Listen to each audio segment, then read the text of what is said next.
Hello everyone. I'm just trying to give this enough time to adjust as I'm putting this as a pre-recorded session, as I need to get said what I need to say. I need to have said what I need to say without interruptions. Don't worry, there's nothing too crazy going on. I just wanted to give some updates. This might be the last office hours for a while. So, for those of you who attended the weekend show, you may have heard me talk about the fact that I am actually moving here soon and may have to disappear for a little bit. Chris and Sherry and the Smith Family Paranormal, I'm sure they'll be more than willing to help where they can. I'm not expecting them to, but they're going to help make sure the shows are covered. I'm still going to be working things from the back end. It's just that all of my good equipment is having to be packed up for this move. It already is. We're going to be searching out a storage unit later on. So I just did want to make this announcement just so everybody know that I'm okay. Yes, I have been kind of stressed when it came to this move, but it's just been a number of things.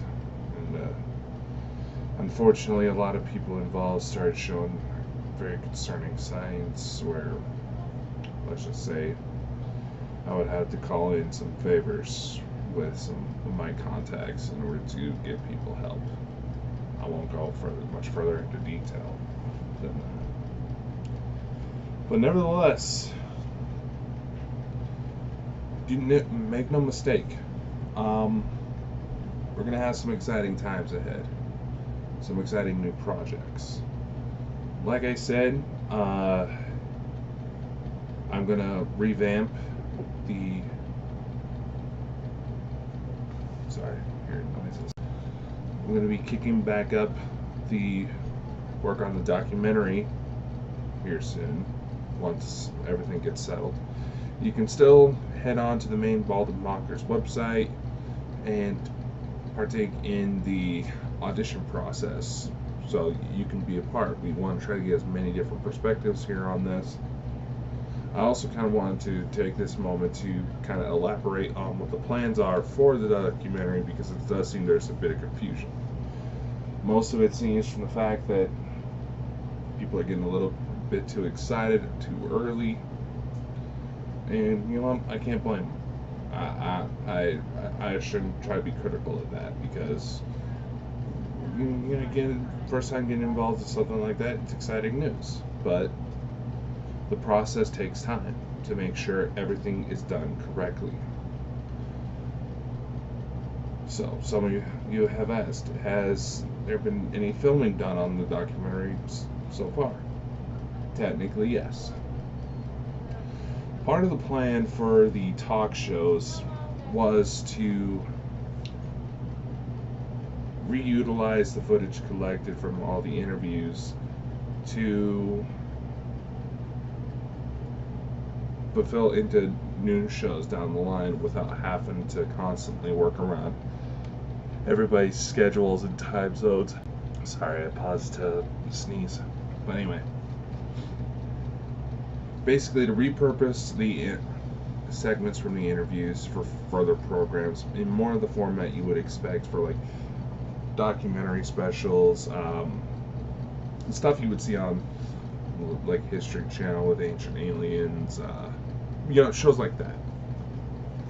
But it's not just going to be UFO or ghost related. We're going to go trying to get it to where we spread out, because there's so much information there. And there may be programs that come up that aren't necessarily paranormal related,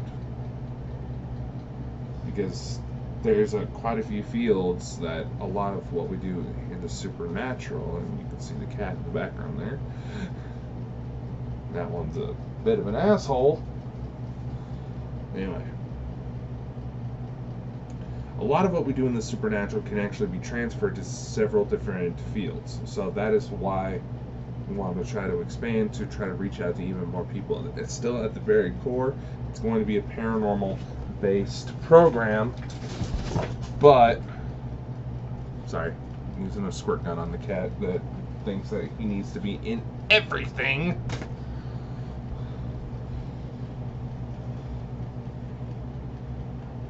It'll still be, the company itself will still be paranormal based, but we also want to try to dig into business related subjects. We want to try to release books, release full-on documentaries, special programs to other platforms. We want to try to get reach at it as far and wide as possible, and we also want to try to establish a better front,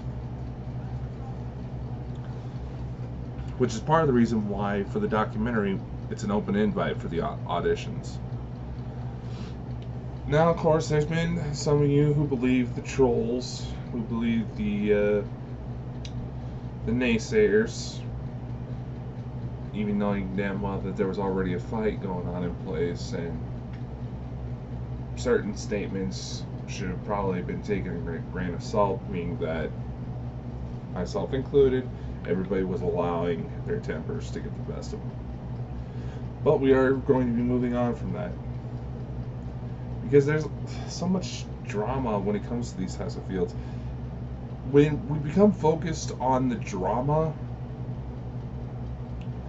it holds back from so many amazing potential opportunities. We don't want to do that anymore. We don't want to try to give these opportunities to as many well-deserving people as possible.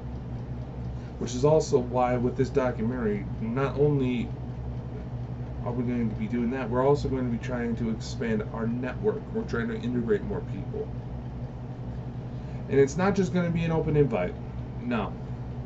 So many of these paranormal groups have tried to establish that sort of front, for lack of a better word, turned into social clubs. The drama was allowed to flourish, and some rather shady criminal behavior began to flourish, and we don't want that. That has damaged the drama, the fact that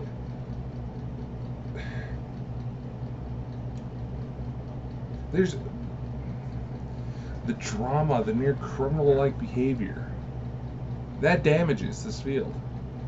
In anything that fits under the paranormal umbrella, so I mean ghosts, UFOs, whatever, it's all damaged because of that, and we want to kill it. We want to kill it, we want to bury it, and we want to make sure it's ghosty and never willing to come back.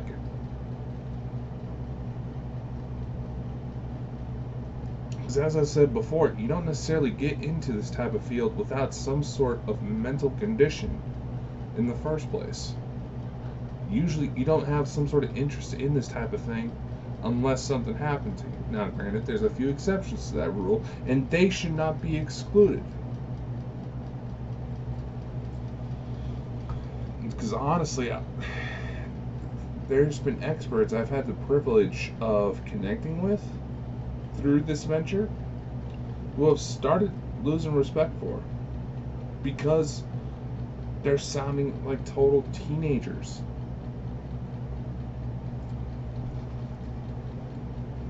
And that's not something I want to flourish in this company.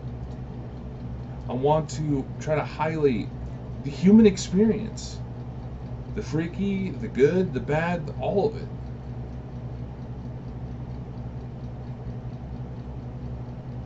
And oftentimes, there's probably saying, oh, real ghost hunters don't try to take this, blah, blah, blah, blah, blah. Real ghost hunters don't want anything to do with it. Shut the fuck up. Half the time, it's these sorts of programs, those sorts of books, it's the only way for some of us to find any sort of validation that we haven't gone fucking insane. The books aren't necessarily going to all of a sudden turn your backs and start spreading rumors like teenage girls. Maybe they will, depending on what the author's intentions, but that's another discussion, now isn't it?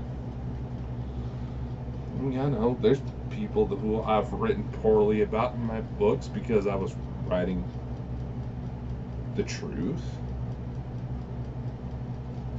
who tried to use it against me, even though those particular books were for the betterment of myself and maybe reach out to others.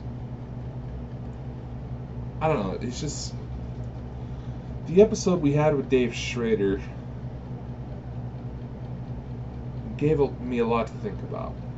And I'm honestly shocked for how well that did. For how deep that got, and seeing Mike get as excited as he did. Getting to meet one of his heroes. I want that notion, that feeling, that level of acceptance people have commented on when it came to All Them Bonkers. So that at the end of the shows, some of our guests physically thanked us because we made them feel at home. We try to introduce a fun environment, but still confront serious issues, the serious matters. Because let's face it, you deal with ghosts long enough, you're gonna come across some fucked up stories. You deal with cryptids long enough, there's gonna be some weird shit that you find. You deal with aliens and government conspiracies, even the most brain dead individuals are like, they fucked up, you know? Yeah, I know I've been stressed with this move lately, and Chris always tries to tell me, I'm trying to look at the fun side of life, look at the highlight side of life, and that's something I've been trying to do. There's only so much you can try to focus on the good, just drown out the bad, But that's also why I want to try to build something to help confront the bad, to help people at the end of the day. You want to know why I wanted to take a public approach? This is God's honest truth. Whether or not you believe me, quite frankly, those of you who tried to shoot against me, I've lost enough respect for to care for your opinion. But then again, in order to prosper in business, you gotta stop caring about certain opinions. Be willing to take the shit. So, fire at me if you will. It's more of a reflection of you than it is of me. But nevertheless, as I was saying, you honestly want to know why I wanted to take a public route? Right around the same time when I started going public, started taking on a more public image when it came to ghost hunting, there was some shit going on in my life. My father was arrested for sexually assaulting one of my sisters. As the investigation went on, it came to a point where it started to indicate the sexual relationship was starting to turn consensual. My father may have likely gotten my sister pregnant, but thankfully, as messed up as that sounds, the baby didn't take. And he was starting to spread to my other brothers and sisters. Now, due to an incident that took place when I was 3 and my stepmother tried to stab me in the back of the neck with a ballpoint pen, and I stabbed her back with a 6-inch butcher knife. True story. For those of you fuckers who want to try to doubt me, I can show you the court records. Since you want to try to shoot anything I claim down because you're pissed off at me. You go to come at me about this, you will feel my wrath. And I don't care who you think you are. I have plenty of tricks up my sleeve. Sorry. Clearly there's still issues I got to work through. And honestly, I've contemplated going back to counseling.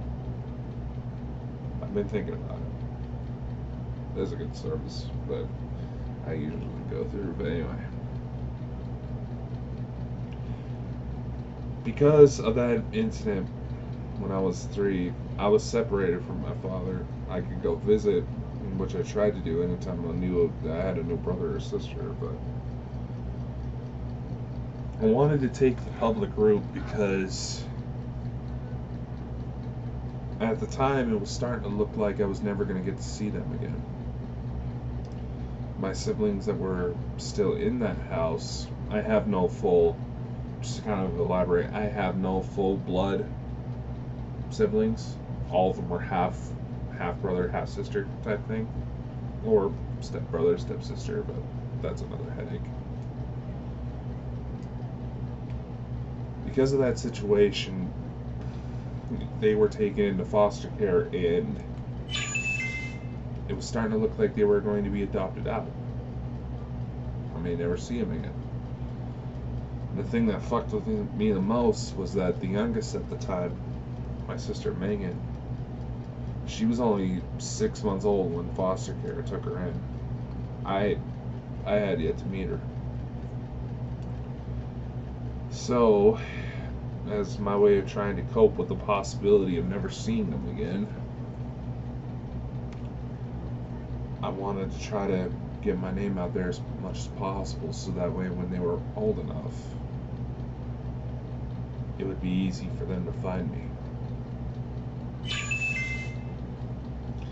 And I'll admit, there's probably been plenty of times where, as I've gone on my journey, I've lost track of that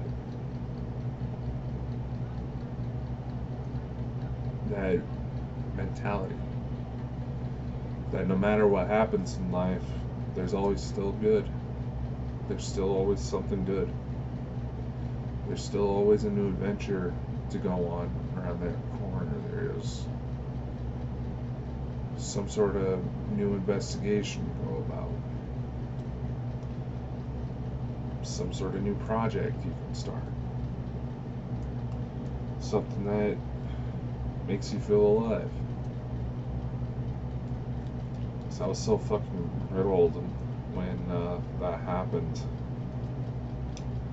I literally started seeing these shadows of my younger siblings, acting like they literally just moved like shadow apparitions, and they interacted with me. And one in particular, my sister Michelle, she was kind of my favorite of the bunch. There was just one time I was just home alone one day, and I was coming out of my bedroom, and all of a sudden I thought I saw her. And it looked like she saw me. She got all excited. She ran right towards me, and the kid used to get so excited when she would see me, she would almost tackle me over, make me fall backwards. I had to physically brace myself because she would get so excited she'd almost knock me over. That apparition, that vision, whatever you want to call it, was so strong. I physically felt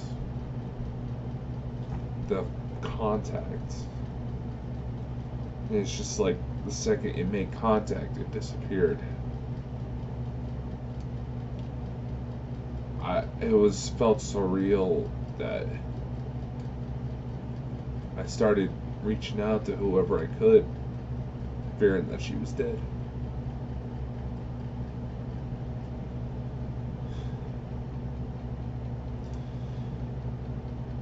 And I'll be honest, part of what's been fucking with me about this move is that some of the people involved, I had to question whether or not I was going to have to make a phone call to 911,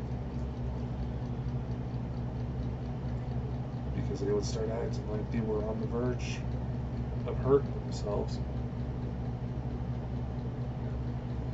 and there wouldn't be anything I could do to stop it.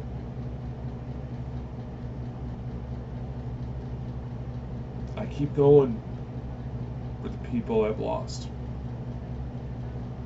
I keep doing what I love because I know that's what they would want me to do.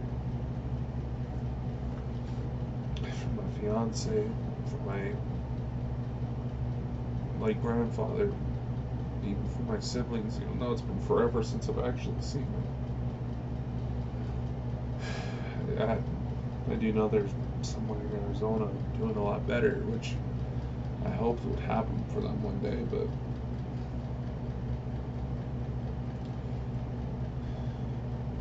they honestly thought I hated them because I didn't want to be around that situation anymore. They thought I hated them. And now so much time has just passed. It's just that, yeah, we may be real related, but that's it.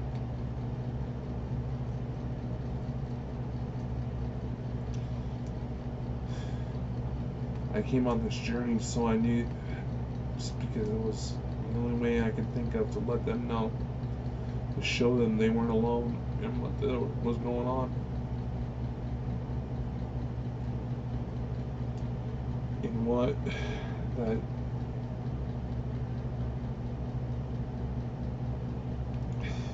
at the end of the day it would always be okay.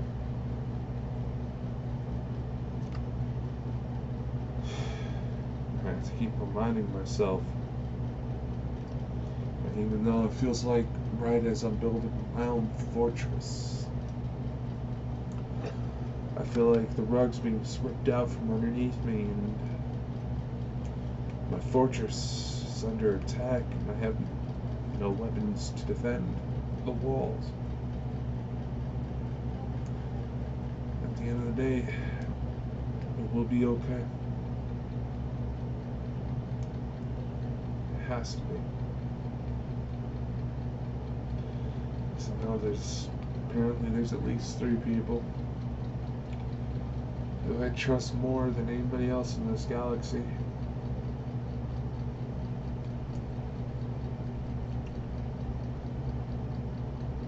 Will have my back, no questions asked. Now we know about each other. I wouldn't ask in the first place.